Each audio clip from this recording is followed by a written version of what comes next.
미국에서 아주 경악한 사건이 하나 있었습니다. 그것은 이 중앙 아메리카에 있는 에콰도르 쿠라이라의 밀림 지역에서 미국인으로 추정된 5구의 시체가 발견됐어요. 근데 이 시체가 너무나 참혹하기 그지없습니다. 수십 군데 창에 뚫렸고 얼굴에는 이 흉기로 완전히 난자를 당해서 형체를 알아볼 수가 없었습니다.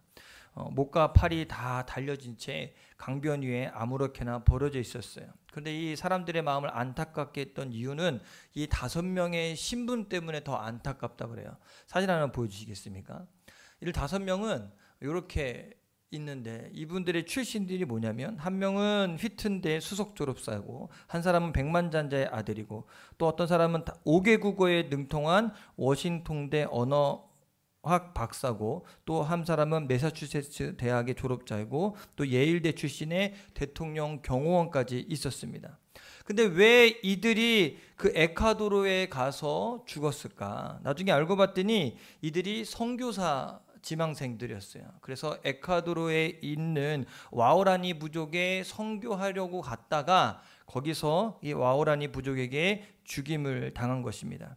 당시 여러 매스컴들은 이들의 죽음을 비통한 마음으로 보도하면서 여러 가지 질문을 던졌습니다. 무엇이 이 20대 30대 젊은이들을 저 밀림 지역의 선교로 가게 했는가? 도대체 예수님이 누구길래, 그가 누구길래 이들로 하여금 세상의 명성을 다 버리고 순교하게 만들었나?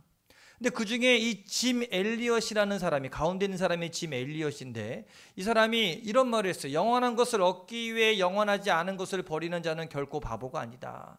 순교하는 것은 당연한 것이라고 그렇게 이야기한 거예요. 나중에 이 짐 엘리엇의 부인이었던 엘리자베스 엘리엇이 있는데, 이 엘리자베스 엘리엇이 5년 뒤에 자기 남편을 죽인 이 와오라니 부족을 찾아갑니다. 그리고 자기 딸과 함께 복음을 전하기 시작합니다. 근데 놀라운 건 뭐냐면 이 부족이요, 어떤 전통이 있냐면 여자는 죽이지 않는 전통이 있는 거예요. 그러니까 남자 선교사들이 왔을 땐 다 죽였는데 여자 선교사가 왔으니까 죽이지 않았어요. 가서 대화하다 보니까 이 사람이 누구냐면 자기들이 죽였던 그 짐 엘리엇의 와이프, 부인이었던 거예요. 자기들은 그렇게 죽였는데 자기들을 용서하고 자기들에게 복음을 증거하니까 이 와오라니 부족이 어떻게 됐을까요? 복음을 받아들이고 그들이 지금은 예수 믿는 부족이 되었어요. 최근 사진을 한번 보여주시겠어요? 이렇게 문명을 받아들이고 또한 복음을 받아들이고 예수 믿는 부족이 되었습니다. 여러분에게는 예수님은 어떤 분이십니까? 예수님은 여러분의 생명을 다 바쳐서 섬길 수 있는 분이십니까? 여기 짐 엘리엇과 4명의 선교사처럼 내 목숨이 죽을지언정 그 부족을 사랑하는 마음으로 가서 복음을 전할 수 있는 마음이 저 여러분에게는 있으십니까? 이 기독교 신앙은요, 근본적으로 예수 그리스도에 대한 것입니다. 철저하게 예수님과의 관계가 바탕이 되어 있습니다. 예수님을 내 인생의 구원자로 또 내 삶의 주인으로 모시고 그분을 따라 사는 것이 참된 믿음입니다.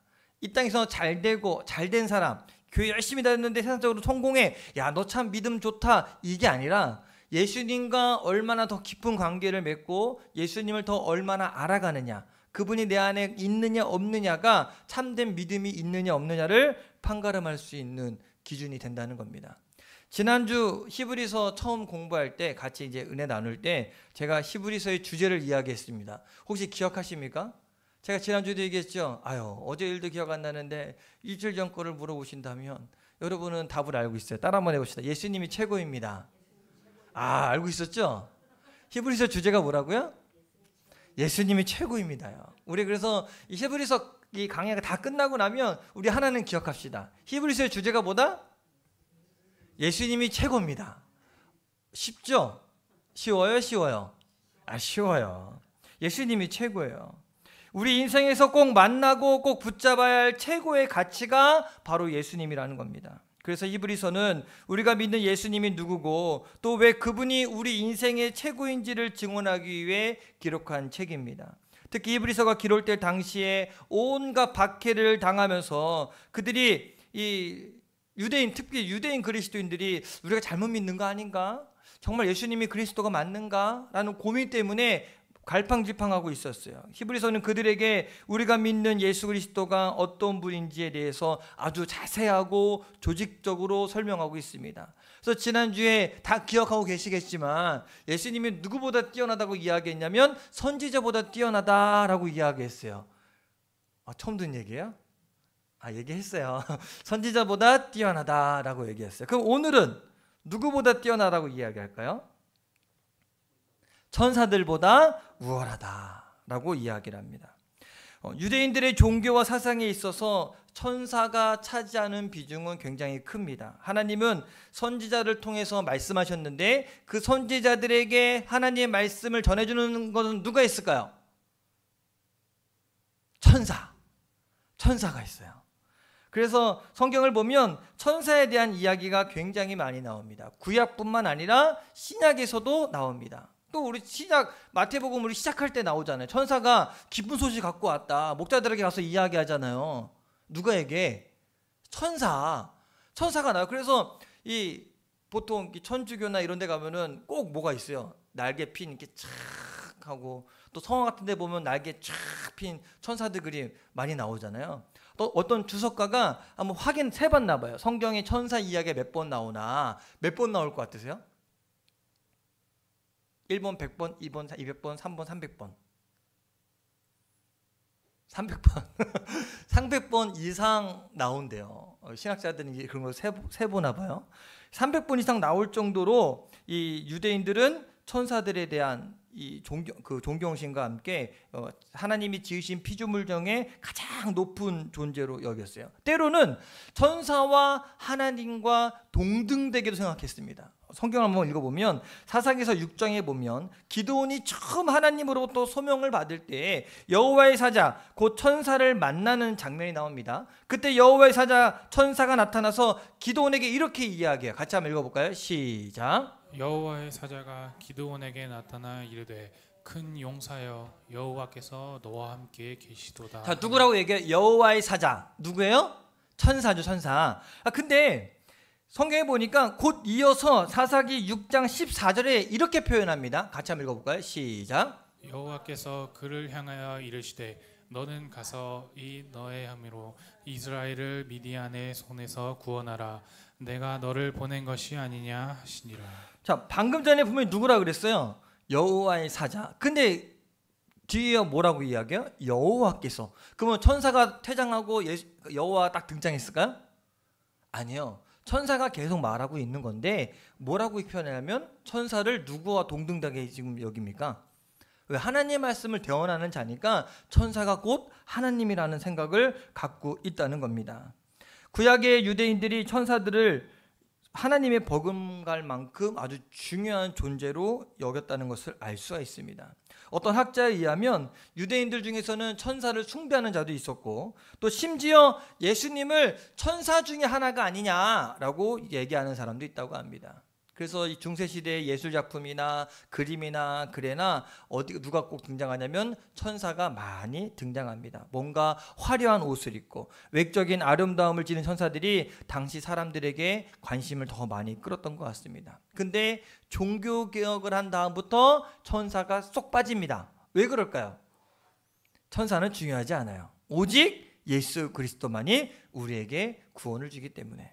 이런 상황에서 유대인들의 눈에는요 십자가에 달린 예수 그리스도가 하나님의 아들 메시아로 보이지 않았던 것 같아요. 성경에 나오는 천사의 느낌은 어떻습니까, 여러분? 천사 별로 안 좋으세요? 천사 생각해 본 적 없으십니까? 여러분들을 천사가 이렇게 탁 날개로 감싸주고 지켜줄 겁니다. 어떤 느낌의 천사? 왠지 힘이 세고, 그죠? 나를 좀 보호해 줄 수 있을 것 같고, 뭔가 이렇게 화려하고, 천사가 이렇게 저처럼 이렇게 하얀 가운 입고 이런 느낌이지, 초라하고 헐벗고 그런 느낌은 아니죠.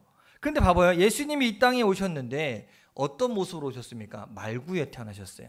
또 시골이었던 나사렛의 목수의 아들로 오셨습니다. 그러니까 그들은 예수님을 천사보다 못한 존재로 생각합니다. 특히 히브리서 2장 7절에 보니까 이런 말씀이 나와요. 시작. 그를 잠시 동안 천사보다 못하게 하시며. 못하게 어떻게 했다고요? 원래 예수님은 하나님의 보좌 우편에 앉아서 천사들의 찬양을 받으셔야 되는 분인데 그런 예수님이 잠시 천사보다 못한 존재가 된 거예요. 자기를 비워 사람의 형상을 짓고 종의 형체를 가지셨기 때문에. 그것만이 아니라 히브리서 2장 9절에 보면 이런 말씀도 나옵니다. 좀 길지만 같이 함께 읽겠습니다. 시작. 오직 우리가 천사들보다 잠시 동안 못하게 하심을 입은 자 곧 죽음의 고난 받으심으로 말미암아 영광과 존귀로 관을 쓰신 예수를 보니 모든 사람을 위하여 죽음을 맛보려 하심이라. 자, 예수님은 사람의 몸을 입으신 것뿐만 아니라 자신을 낮추어 죽기까지 복종하셨는데 그것이 바로 십자가에서 비참하게 죽음을 당한 것입니다. 그런데 여러분, 왜 하나님은 이런 복잡한 과정을 거치실까? 하나님은 능력이 많으신 분이잖아요. 그죠? 그러면 이렇게 자신의 아들 예수까지 보내서 이렇게까지 낮추실 필요가 있을까? 그냥 말 한마디로 세상을 구원할 수 있지 않을까? 유대인들이 이해하지 못한 것이 바로 이것이었어요. 하나님은 전지전능하신 분인데 왜 아들을 우리 가운데 보내서 그 아들을 죽게 만들었을까? 이거 말이 안 돼. 이거를 용납할 수가 없었어요. 만약에 예수님이 천사보다 뛰어나다면 그 권세와 능력으로 그냥 인간을 구원하면 되지. 왜 연약한 인간이 되어 힘없이 십자가를 져서 죽어야 되는가? 그들은 십자가의 죽음을 도무지 이해하지 못했어요. 그런데 우리는 그 의미를 잘 알고 있습니다. 왜 예수님이 십자가를 지셨습니까? 왜? 나 때문에.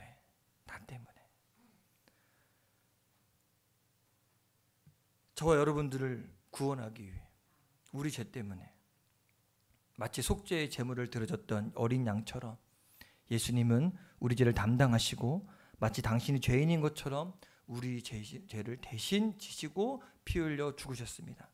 이것이 바로 우리가 믿는 기독교입니다. 우리가 이렇게 십자가에 달린 예수님을 믿고 죄사함의 은혜를 입었고 죄와 죽음에서 구원을 받았습니다. 그렇기 때문에 히브리서 기자가 이제 이야기하는 거예요. 야, 니들이 생각하는 그 천사 있잖아. 그 천사보다 예수 그리스도가 훨씬 더 우월하다. 근데 이거를 유대인들이 좋아하는 구약 성경에 빗대서 계속해서 비교하면서 오늘 4절부터 14절까지 이야기를 하고 있습니다. 총 7문장을 통해서 7부분으로 증거하고 있는데 첫 번째로 이렇게 이야기해요. 시편 2편 7절과 사무엘상 7장 14절을 인용을 합니다. 4절 5절 말씀을 같이 함께 읽겠습니다. 시작. 하나님께서 어느 때에 천사 중 누구에게 너는 내 아들이라 오늘 내가 너를 낳았다 하셨으며 또 다시 나는 그에게 아버지가 되고 그는 내게 아들이 되리라 하셨느냐. 자, 4절에는 그가 천사보다 훨씬 뛰어남은 이라는 말로 시작합니다. 그러면서 이 성경을 이야기해요. 이사야서 말과 시편의 말씀을 이렇게 빗대어서 너는 내 아들이라 라고 천사를 부른 적은 없다는 거예요. 천사는 부리는 영입니다. 그렇기 때문에 너는 내 아들이라고 말한 적 없다는 거예요. 근데 예수님은 너는 내 아들이요 내 사랑하는 아들이라고 이야기하잖아요. 그러니 하나님의 아들 그리스도가 천사보다 훨씬 더 아름답고 존귀한 이름을 가진 분이라는 거예요. 두 번째로 시편 97편 7절을 인용합니다. 그리고 6절 말씀을 같이 한번 읽어보겠습니다. 시작. 또 그가 마다들을 이끌어 세상에 다시 들어오게 하실 때에 하나님의 모든 천사들은 그에게 경배할지어다 말씀하시며 여기서 그리스도는 장차 천사들에 의해 경배를 받을 것이다 라고 이야기해요. 하나님의 아들 예수님은 성육신 하셨을 때 십자가에서 피 흘려 죽으셨다가 승천하셨다가 다시 재림하실 때 한결같이 천사의 경배를 받아 마땅하다는 것입니다. 그래서 베드로 사도 역시 베드로서 3장 22절에 이렇게 이야기합니다. 같이 한번 읽어볼까요? 시작. 그는 하늘에 오르사 하나님 우편에 계시니 천사들과 권세들과 능력들이 그에게 복종하느니라. 천사보다 뛰어난 것뿐만 아니라 천사가 어떻게 하는 존재? 섬기고 찬양하고 모셔야 되는 존재라는 거예요. 세 번째로 시편 104편 4절을 인용하면서 그리스도는 천사들을 종으로 삼았다고 이야기합니다. 7절 한번 읽어볼까요? 시작. 또 천사들에 관하여는 그는 그의 천사들을 바람으로 그의 사역자들을 불꽃으로 삼으시느니라 하셨을 때 주님이 천사들을 뭘로요? 바람으로 불꽃으로 삼으셨대요. 근데 이 삼았다라는 말을 원어로 봤더니 헬라어로 포이온이라는 단어를 쓰는데 이 포이온 뜻은 뭐냐면 만들다라는 뜻이에요. 즉 무슨 얘기예요? 그 천사들을 바람으로 만들고 불꽃으로 만든다는 거예요. 창조주라는 겁니다. 천사들을 창조주와 피조물은 비교가 됩니까? 안 됩니까? 비교가 돼요? 비교할 수가 없어요. 어찌 감히 창조주와 피조물을 비교를 합니까? 그러니 창조주신 예수 그리스도와 예수 그리스도 천사보다 훨씬 뛰어난 것은 당연하다. 네 번째로 시편 45편 6절을 인용하면서 그리스도는 하나님의 보좌에 앉아 계신 분이라고 이야기합니다. 8절 한번 읽어봅시다. 시작. 아들에 관하여는 하나님이여 주의 보좌는 영영하며 주의 나라의 규는 공평한 규이니이다. 자, 이 구절은요 하나님의 아들 예수 그리스도의 지위에 관한 설명입니다. 보좌, 규. 규가 뭔지 아세요? 규? 뭐냐 규? 이게 그런 규가 아니라 이 규는 왕이 이렇게 지휘봉 있잖아요. 왕의 지휘봉 이렇게 하나 들고 있는 거. 그게 규입니다. 이 규가 어디에 등장하냐면 이 에스더 왕후가 있을 때 기억하십니까? 죽으면 죽으리다라고 갔을 때 왕이 이렇게 규를 내밀면 살고 내밀지 않으면 죽는다라고 할 때는 그 규, 왕의 지휘봉을 상징합니다. 즉 이런 표현은요, 나라라는 표현 또 이런 것들은 예수님의 왕적 권위와 통치력을 상징하는 것입니다. 다섯 번째로 그리스도는 천사들보다 더 높게 기름 부음을 받으셨습니다. 9절 함께 읽어봅시다. 시작. 주께서 의를 사랑하시고 불법을 미워하셨으니 그러므로 하나님 곧 주의 하나님이 즐거움의 기름을 주께 부어 주를 동료들보다 뛰어나게 하셨도다 하였고. 원래 기름 붓는 것은 하나님께서 사명을 맡기실 때 행하는 의식입니다. 그런데 하나님은 예수 그리스도께서 구속사역을 이루시고 하나님 우편에 앉으셨을 때 영광과 존귀의 기름을 그에게 부으셨다고 이야기해요. 그 이유가 온 우주를 다스리는 권한을 누구에게 주셨다는 거예요? 예수 그리스도에게 주셨다는 겁니다. 그러니 통치자이신 그리스도와 천사가 비교 대상이 되겠습니까?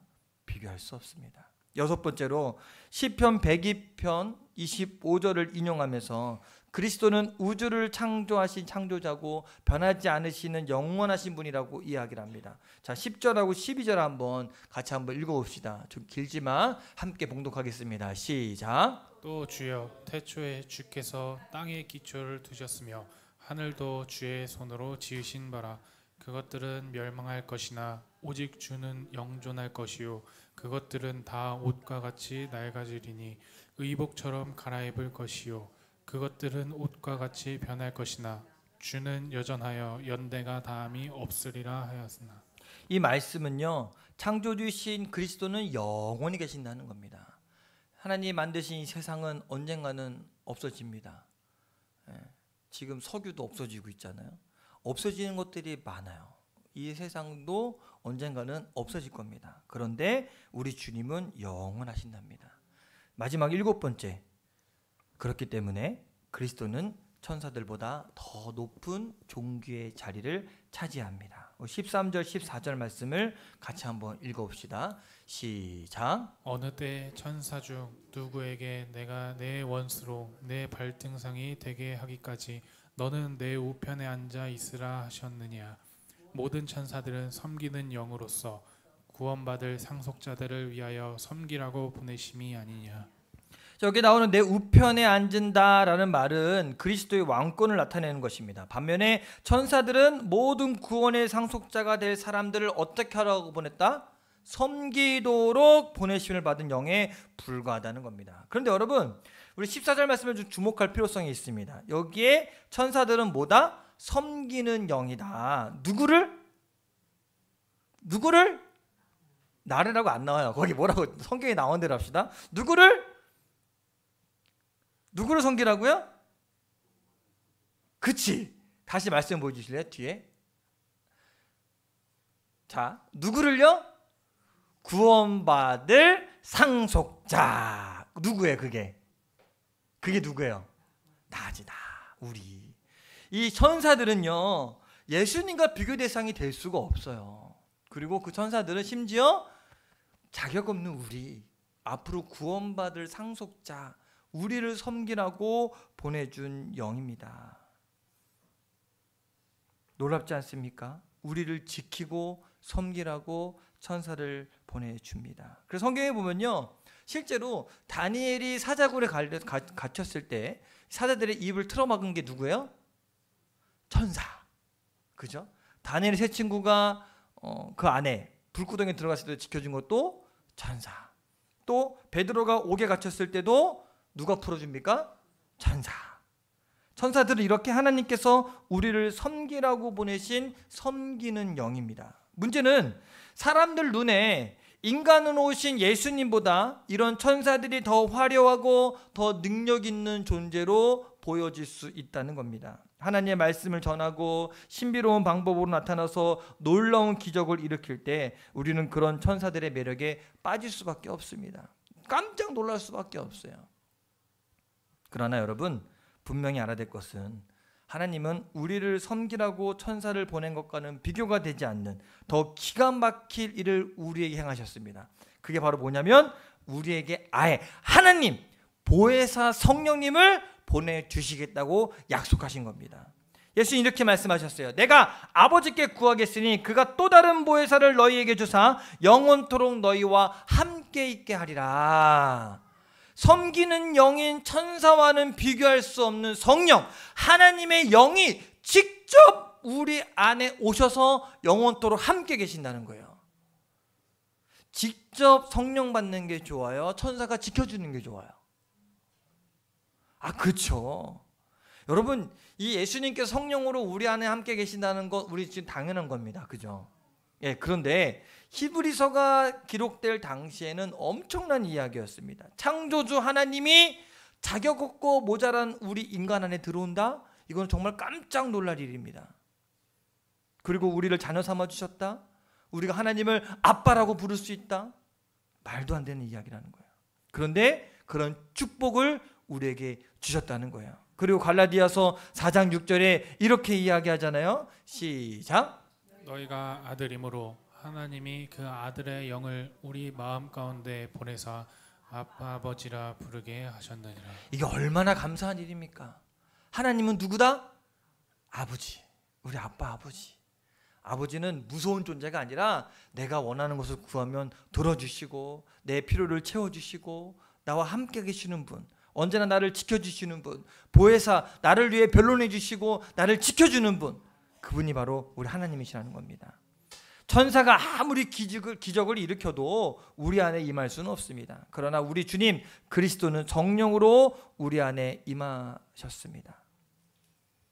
천사를 보내서 지켜주는 것도 감당할 수 없는 은혜인데 하나님의 아들 예수 그리스도가 우리 안에 오셨다니 얼마나 큰 축복입니까? 엄청난 사랑입니다. 그런데 혹시 이런 분 계실지 몰라요. 천사와 비교할 수 없는 하나님의 영이 우리에게 임했다고 했는데 난 모르겠어요. 난 절대 모르겠어요. 난 여전히 힘들고 왜 영광의 주님이 우리 마음에 오셨는데 나는 왜 보지 못해요? 여러분 느끼고 사십니까? 잘 모르겠습니까? 솔직하게 얘기하지 마시고 느끼고 산다 끄떡끄떡 잘 모르겠다 살짝 갸웃갸웃 요한복음 5장에 보니까 38년 된 병자가 이 솔로몬의 행각에 이렇게 누워 있을 때 연못에 물이 동할 때 천사가 거기 제일 먼저 들어가는 사람을 고쳐준다라는 얘기를 듣고 거기를 이렇게 기다리고 있어요. 38년 동안 못 들어갔어. 왜? 다른 사람은 지가 뛰어들어가지 누가 38년 된 병자를 챙겨줍니까? 그때 누가 만납니까? 예수님을 만나요. 예수님 만나서 왜 여기서 이러고 있느냐? 네가 원하는 게 뭐냐? 라고 물어봤는데 이 38년 된 병자가 뭐라고 이야기합니까? 예수님이 물어봤어요. 능력이 많으신 예수님이. 근데 뭐라고 대답했을까요? 에? 그렇죠. 병 낫기를 원합니다. 그러면 낫잖아요. 근데 뭐라고 얘기하냐면 38년 된 병자가 나 좀 저기 못에 넣어달라. 아무도 자기를 옮겨주지 않는데 당신이 나한테 물어봤으니 나 좀 가운데도 옮겨달라라고 이야기해요. 누구한테 지금? 예수님한테. 왜 그랬을까? 간절해서 몰라요. 예수님이 자기한테 지금 물어보는 사람이 누군지 모르는 거예요. 왜? 온통 관심이 어디가 있어요? 난 저 연못에 들어가야 돼.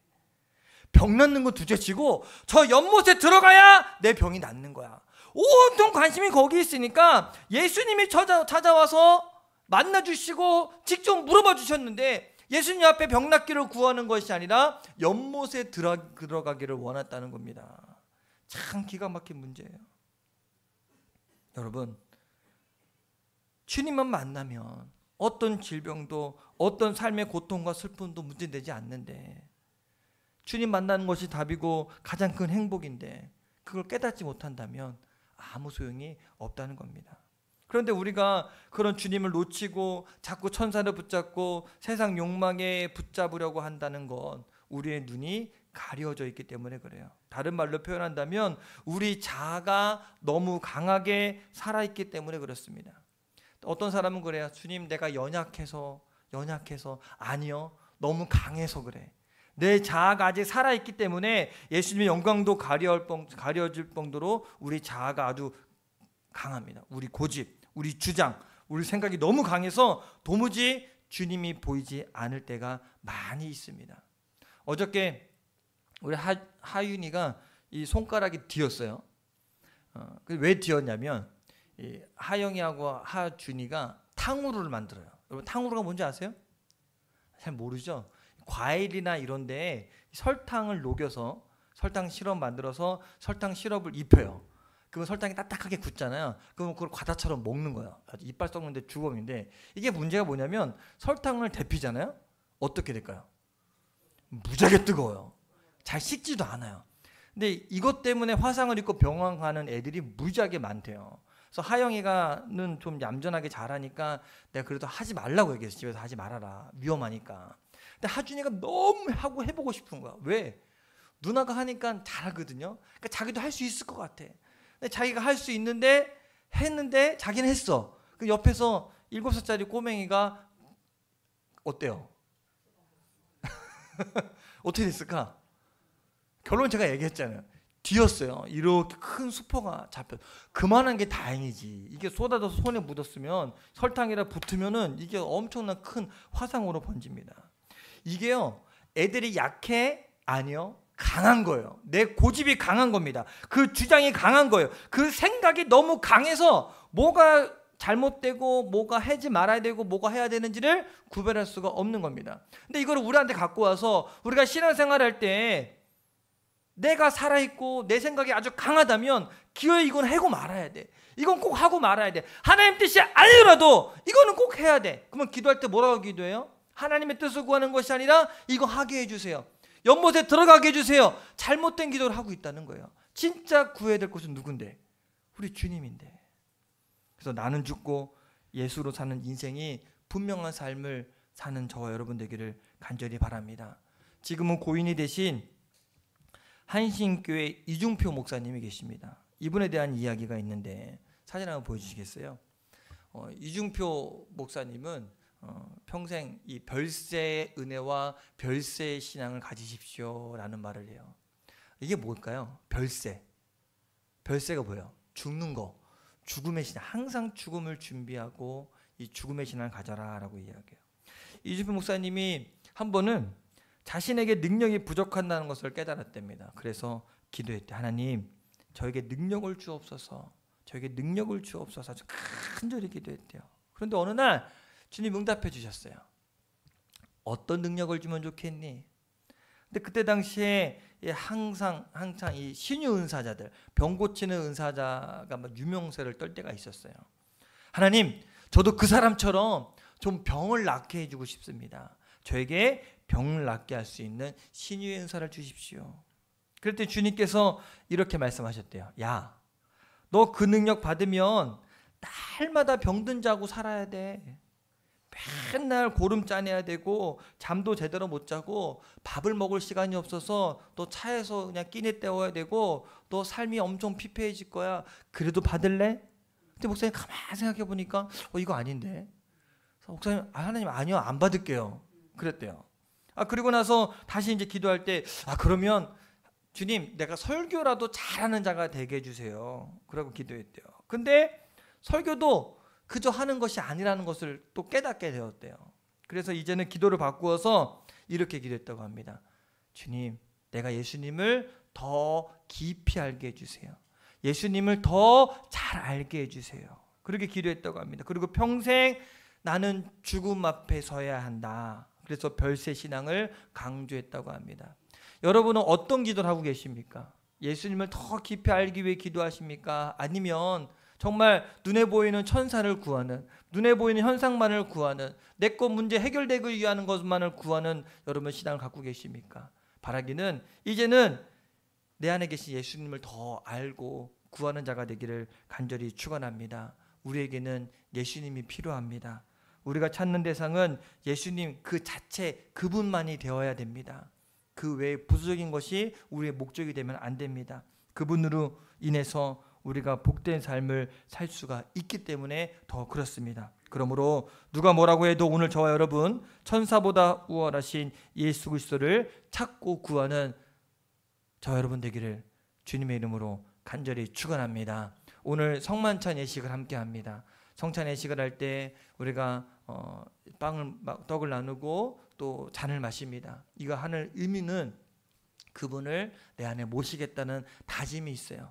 그분이 나를 위해 죽으셨기 때문에 내가 그분을 위해 살겠습니다 라는 믿음의 고백입니다. 오늘 성찬 예식을 함께 할 때 그 믿음의 고백을 진심으로 담아서 주님, 내가 다른 데 목적 두지 않고 예수님만을 구하는 삶을 살겠습니다. 나를 위해 오신 그 예수님 내가 더 깊이 알기 원합니다. 예수님 한 분으로 만족한 삶이 되기 원합니다 라고 믿음으로 고백하면서 오늘 성만찬 예식에 함께 참여하시게 되길 바랍니다. 우리 기도하시겠습니다. 천사보다 우월하신 예수님, 비교 대상이 되지 않습니다. 우리 주님 한 분이 만족합니다.